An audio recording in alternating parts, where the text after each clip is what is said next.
Philippiens au chapitre 4, le verset 9. J'aime beaucoup l'apôtre Paul. Il présente un leadership précis, clair et concis.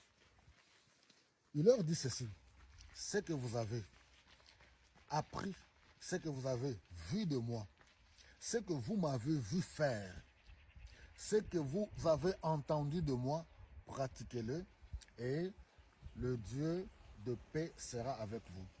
Et cela me pousse à penser lorsque Jésus-Christ il exerçait son ministère terrestre, quand il était encore sur cette terre physiquement, il a pris le temps de reprendre le leadership de l'époque pour leur dire: vous êtes des hypocrites, des tombeaux blanchis, vous empêchez, vous êtes vous-même disqualifiés et vous empêchez aussi les autres d'avoir accès au royaume de Dieu.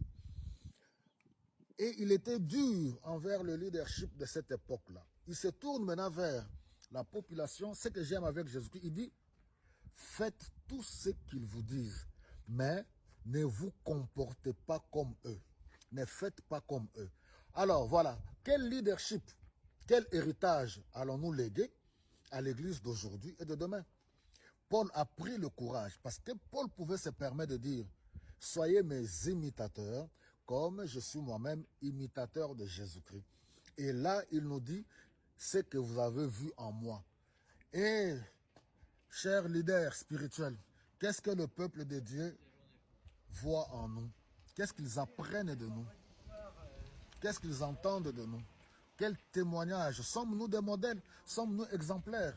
Ou tout simplement on a un leadership de charlatans, des aventuriers, un leadership des manipulateurs, un leadership qui est en train d'abrutir toute une population. Voici ce que le Seigneur a dit: je bâtirai mon église et les portes de ce jour de mort ne pourront pas prévaloir contre elle. Alléluia.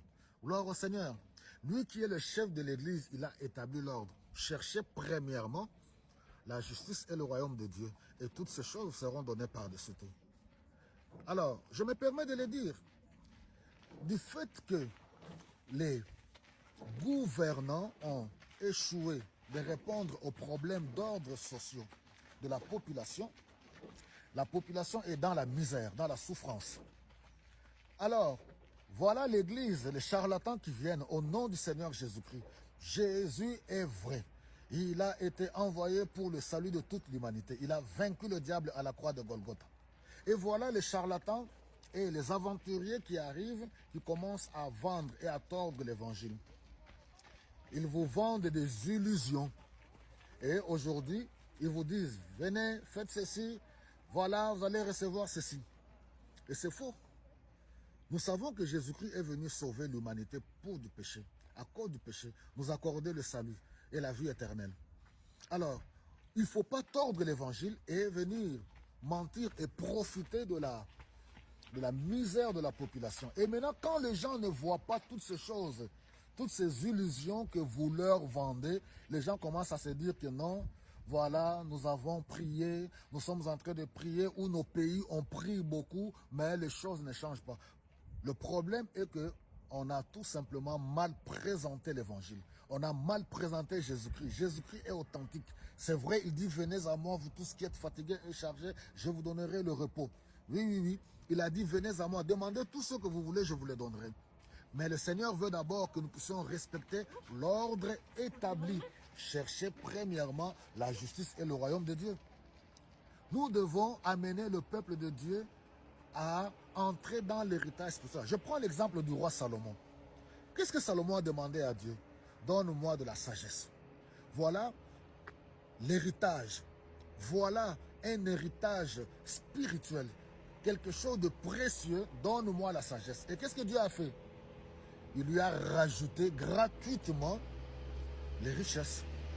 En d'autres termes, si nous nous appliquons à chercher premièrement la justice et le royaume de Dieu, à plaire au Seigneur, à faire de sorte que les âmes soient gagnées, Dieu lui-même s'occupera de nos problèmes personnels.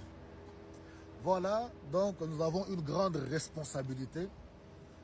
Chers serviteurs de Dieu, chers leaders d'aujourd'hui, nous devons y réfléchir. Quel héritage allons-nous léguer à l'église d'aujourd'hui et de demain? Quel genre de serviteurs de Dieu aurons-nous demain? Quand on voit tout ce qui se passe aujourd'hui, tous ces charlatans, des diseurs de bonne aventure, ceux qui sont des coopérants. L'église n'est pas un business familial. L'église de Jésus-Christ, l'église de Jésus-Christ n'est pas un business d'un homme. Nous devons revoir ces choses-là. Que le Seigneur vous bénisse abondamment. Voilà, je continue. Voilà, à faire.